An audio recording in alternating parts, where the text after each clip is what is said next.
Hello friends, I'm Ron Brown. Welcome to my shop. I'd like to answer a question for you today, and that is, what is the proper height to adjust a tool rest to when you're turning? Well, the answer is, it depends. Whatever you're turning is going 360 degrees. So as it's turning, it doesn't know how high you are. There are three factors that enter into the height of your tool rest.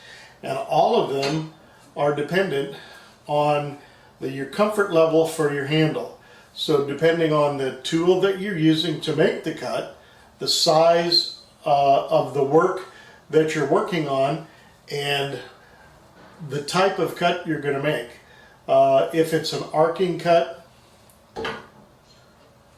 like we would make with a spindle gouge when we're rolling a bead or something, where the handle begins low and starts high. If it's a cove, where we begin high and finish low, the proper height for your tool rest is the height which allows you to hold the tool in a comfortable range at the beginning and the end of your cut.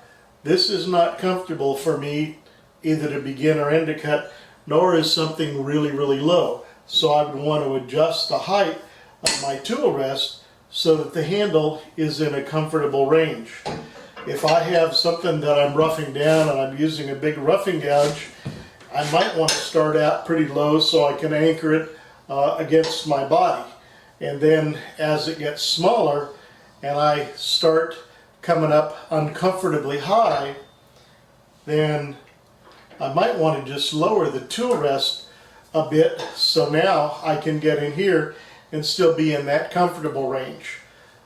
The range is going to vary depending on your height and what tool you're using and what cut you're making. On a skew chisel, typically, and once again depending on the diameter of what I'm doing, I would set it very high because I'm going to make a planing cut, something like this.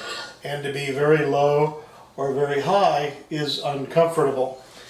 So the answer is, the proper height of the tool rest is a height which allows you to hold the handle in a comfortable range throughout the cut. I'm Ron Brown. Thanks for watching.